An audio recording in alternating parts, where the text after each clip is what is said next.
जय श्री कृष्ण दोस्तों, आप सभी का मेरे चैनल में स्वागत है। आज की वीडियो में हम लोग बात करेंगे अन्नपूर्णा व्रत के बारे में। अन्नपूर्णा व्रत, अन्नपूर्णा माता का व्रत कब किया जाता है, कैसे किया जाता है और इस व्रत करने के क्या क्या लाभ होते हैं। देखिए, अन्नपूर्णा व्रत जो होता है वो मार्गशीर्ष यानी कि अगहन महीने में किया जाता है। इस व्रत को धारण करने के बहुत सारे लाभ हैं, जैसे कि जो भी मनुष्य इस व्रत को धारण करता है उस मनुष्य की आयु में वृद्धि होती है, अर्थात दीर्घायु की प्राप्ति होती है, लक्ष्मी की प्राप्ति होती है, धन की प्राप्ति होती है, श्रेष्ठ संतान की प्राप्ति होती है। कहा जाए तो इस व्रत को धारण करने से धन्य दान, पुत्र पौत्र आदि समस्त कामनाएं पूर्ण होती है। माता अन्नपूर्णा माता पार्वती का ही स्वरूप मानी जाती है। शास्त्रों में इस प्रकार की कथा आती है कि एक बार जब पूरी धरती पर अकाल पड़ गया, धरती बंजर हो गई, खाने पीने के सामान की कमी हो गई, तब धरती के प्राणी भूख से विफल हो उठे और सभी देवी देवताओं ने भगवान शिव से प्रार्थना की। तब भगवान शिव ने माता पार्वती से प्रार्थना की और माता पार्वती ने अन्नपूर्णा का स्वरूप धारण किया और भगवान भोलेनाथ ने एक भिखारी का स्वरूप धारण किया। माता पार्वती से भिक्षा मांगकर भगवान भोलेनाथ ने उस अन्न को पृथ्वी लोक पर रह रहे प्राणियों में बांट दिया। तब कहीं जाकर इस समस्या का समाधान हुआ। पौराणिक कथाओं के अनुसार माता पार्वती ने अन्नपूर्णा का स्वरूप धारण किया था और मार्गशीर्ष की पूर्णिमा तिथि पर, इसलिए मार्गशीर्ष मास की पूर्णिमा पर अन्नपूर्णा जयंती मनाई जाती है और अगहन मास में माता अन्नपूर्णा के निमित्त व्रत धारण किया जाता है, उनकी पूजा की जाती है। तो आज की वीडियो में हम लोग जानेंगे कि माता अन्नपूर्णा के निमित्त जो व्रत धारण किया जाता है वो कब से प्रारंभ होता है और कब समाप्त होता है, कितने दिनों तक ये व्रत किया जाता है। अगर आप ये व्रत इतने दिनों तक नहीं कर पाते तो केवल आप पूर्णिमा के दिन यानी जिस दिन अन्नपूर्णा माता की जयंती होती है उस दिन भी पूजा करके इस व्रत का पूर्ण फल प्राप्त कर सकते हैं। तो व्रत में आपको क्या खाना चाहिए, क्या नहीं खाना चाहिए, किन नियमों का पालन करना चाहिए, व्रत का उद्यापन आपको कब करना चाहिए, कैसे करना चाहिए, संपूर्ण जानकारी आपको अन्नपूर्णा व्रत से संबंधित आज के वीडियो में आपको मैं देने वाली हूँ। तो इसलिए वीडियो को पूरा जरूर से देखें और पसंद आए तो कमेंट भी जरूर से करें, क्योंकि देखिए आप लोग कमेंट करते हैं तभी हमें पता पड़ता है कि हमारा वीडियो आप लोगों के लिए यूजफुल है यानी कि उपयोगी है। तो आइए बात कर लेते हैं अन्नपूर्णा व्रत कैसे की जाती है। और अन्नपूर्णा व्रत को देखिए कई प्रकार से किया जाता है। कई स्थानों पर मार्गशीर्ष मास के प्रतिपदा तिथि से, मतलब कि कृष्ण पक्ष की प्रतिपदा तिथि से ही ये व्रत प्रारंभ हो जाती है। मार्गशीर्ष की शुक्ल पक्ष की षष्ठी तिथि तक यानी कि 21 दिनों तक ये व्रत किया जाता है। कई स्थानों पर पंचमी तिथि से यानी कि कृष्ण पक्ष की पंचमी तिथि से प्रारंभ करके शुक्ल पक्ष की षष्ठी तिथि तक ये व्रत को किया जाता है। फिर ये व्रत 17 दिनों का हो जाता है और कई स्थानों पर शुक्ल पक्ष की अष्टमी तिथि से प्रारंभ करके शुक्ल पक्ष की पूर्णिमा तिथि तक यानी 8 दिनों के तक ये व्रत किया जाता है।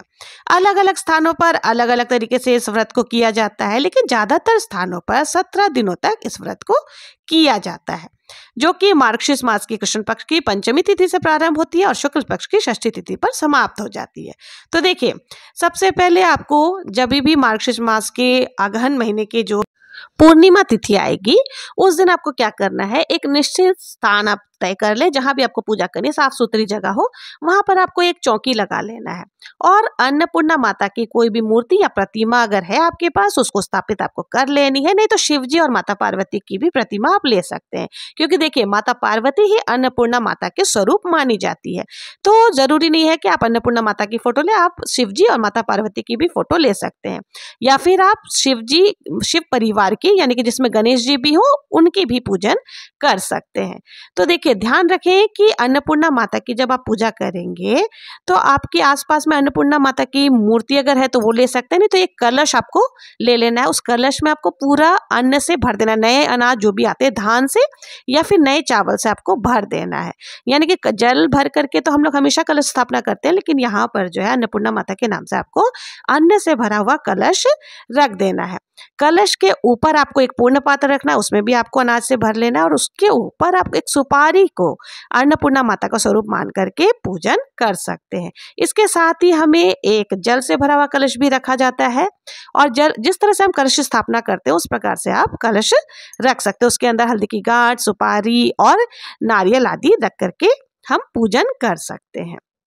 अब देखिए, हमें जब भी हम पूजा करेंगे तो वहाँ पर हमें सबसे पहले देसी घी की एक दीपक प्रज्वलित कर लेनी है और दीपक के ही सामने हमें एक चावल की ढेरी पर माता पार्वती, शिव परिवार, जो भी हमने तस्वीर ली थी, उनको स्थापित कर देना है। सबसे पहले हम सभी को धूप दीप दिखा करके जल से शुद्धिकरण कर लेंगे, उसके बाद हम पूजा शुरू करेंगे। देखिए, पूजा की सामग्री आप सभी को ही पता है कि भगवान गणेश जी को दुर्वा अत्यंत प्रिय है, तो हम गणेश जी को फूल के साथ दुर्वा भी जरूर से समर्पित करेंगे। अब हम सभी को अक्षत समर्पित कर देंगे, साथ ही हम शिव जी को चंदन से तिलक लगाएंगे, बाकी सभी को जो है रोली से तिलक लगा देंगे। वस्त्र की भावना से हम मौली धागा समर्पित कर देंगे और गणेश जी को और शिव जी को अगर आपके पास जनेऊ है तो आप जनेऊ भी समर्पित कर सकते हैं। साथ ही माता पार्वती को हम लाल चुनरी समर्पित कर देंगे। सुहाग सामग्री अगर आपके पास है तो सुहाग सामग्री भी आप अन्नपूर्णा माता के निमित्त समर्पित कर सकते हैं। भगवान शिव को बेलपत्र आदि भी समर्पित कर सकते हैं। यदि आपके पास शिवलिंग है तो आप शिवलिंग की स्थापना करके भी विधिवत पूजन कर सकते हैं। कई स्थानों पर चौकी के ऊपर ही कल्प वृक्ष, जो कि धान की बालियां होती हैं, उसको लगा करके उसको बना करके स्थापित किया जाता है। कई स्थानों पर वैसे ही धान की बालियां अर्पित की जाती है। तो देखिए, आप अगर ग्रामीण क्षेत्र में हैं तो अगर आपको धान की बालियां मिल जाती हैं तो आप जरूर से उन्हीं की पूजन कर सकते हैं। और यदि आप शहर में रहते हैं और आपको धान की बालियां मिलने में दिक्कत आ रही है, मुश्किल है या असंभव सा नहीं मिल रहा है, तो आपको परेशान होने की आवश्यकता नहीं है।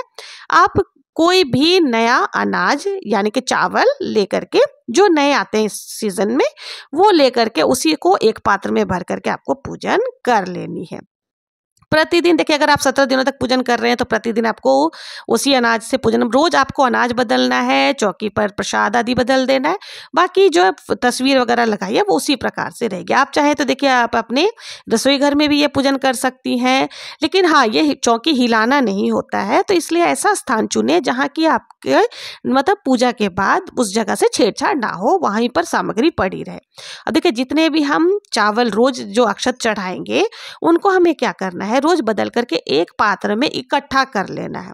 जब वो पूरा इकट्ठा हो जाए तो जिस दिन पूर्णिमा है उस दिन आप उसका खीर बना करके और उसका भोग आपको लगाना है। और देखिए, पंचमेवा भोग में आप जितना ज्यादा दूध से बनी हुई मिठाई आदि समर्पित कर सकते हैं। देखिए, अगर आप 17 दिनों तक अन्नपूर्णा माता की पूजन करना चाह रहे हैं, कंटिन्यू 17 दिन तक आप कर रहे हैं, तो आपको एक देखिए धागा लेना होता है, मौली धागा लेना होता है। उस डोरी के 17 गांठे लगाना होता है और फिर उस धागे को भी पूजा के स्थान में रख करके पूजा की जाती है। यानी कि उसमें 17 गठान और माता अन्नपूर्णा के चरणों में से समर्पित कर दिया जाता है। फिर जब हमारी पूजा पूर्ण हो जाती है तब हम इस धागे को अपने हाथों में बांध लेते हैं और जब तक यह धागा आपके हाथ में रहता है आपको बहुत ही नियम का पालन करना होता है। तो इसी तरह से आपको जो है पूजन आदि कर लेनी है। अब देखिए, जब भी आप पूजा करेंगे तो आपको क्या करना है, गांठ बांधते समय भी मंत्रों का जाप जरूर से करना। जितनी बार आप गांठ बांधते हैं उतनी बार आप मंत्र का जाप कर सकते हैं। मंत्र कौन सा? देखिए, मंत्र इस प्रकार से आपको बोलना है, अन्नपूर्णा महापूर्ण शंकर प्राण वल्लभे ज्ञान वैराग्य सिद्ध अर्थे भिक्षाम देही च पार्वती। इस प्रकार से आपको जितनी बार आप गांठ लगाएंगे ना उतनी बार आपको मंत्रों का उच्चारण करना है। इस प्रकार से आप गांठ लगा करके फिर उस धागे को भी आपको पूजा के स्थान पर ही रख देनी है। अब देखिए, जो भी व्रत का पालन कर रहे हैं उनको देखिए, अगर 17 दिन का व्रत कर रहे हैं या 8 दिन का व्रत कर रहे हैं या केवल 1 दिन का व्रत कर रहे हैं पूर्णिमा वाले दिन, तो आपको उस दिन लहसुन प्याज का सेवन नहीं करना है, केवल मीठा ही आपको खाना है। कई लोग फल खा करके भी व्रत को रखते हैं और कई लोग एक समय भोजन कर लेते हैं, लेकिन ध्यान रहे इस दिन नमक का आपको सेवन नहीं करना है। देखिए, आपको व्रत करने के बाद में कथा जरूर से सुननी है। कथा का श्रवण करने मात्र से भी आपके घर में धन्य धान्य की कभी कमी नहीं होती है। माता अन्नपूर्णा के निमित्त देखिए, हम रसोई घर में दीपक तो प्रज्वलित करते ही हैं, तो आप जो है ना दीपक भी जरूर से जलाएं और पूजन आप करने के बाद व्रत कथा जरूर से सुने और फिर इस व्रत का उद्यापन भी किया जाता है। देखिए, ऐसे तो ये व्रत 17 साल के बाद यानी 16 साल पूरा किए जाते हैं, 17वें साल में आप व्रत का उद्यापन कर सकते हैं। व्रत का उद्यापन में आप सुहागिनों को घर पर बुला करके भोजन करा करके उनको सुहाग सामग्री आदि भेंट स्वरूप दे सकते हैं। जब भी आप उद्यापन करेंगे तो देखिए, आप चाहे तो ब्राह्मण को घर पर बुला कर विधि विधान से उद्यापन कर सकते हैं और उनको दान दक्षिणा दे सकते हैं। तो ये थी अन्नपूर्णा व्रत की पूजा विधि। अगर आप लोगों को ये व्रत की पूजा विधि पसंद आई हो तो प्लीज़ मेरे चैनल को लाइक शेयर एंड सब्सक्राइब ज़रूर से करें। और अन्नपूर्णा माता की व्रत की कथा आपको अगर जाननी है तो मेरे चैनल पर ऑलरेडी अपलोडेड है, वहाँ से आप जाकर के सुन सकते हैं। अगर मैं यहाँ कथा सुनाऊंगी तो ये वीडियो काफ़ी लंबा हो जाएगा। तो आप लोगों को ये अन्नपूर्णा माता की पूजा विधि कैसी लगी, अगर पसंद आई हो तो प्लीज़ मेरे चैनल को लाइक शेयर एंड सब्सक्राइब करना ना भूलें। मिलते हैं नेक्स्ट वीडियो में किसी और पूजा विधि के साथ। तब तक के लिए जय श्री कृष्णा, जय अन्नपूर्णा माता की।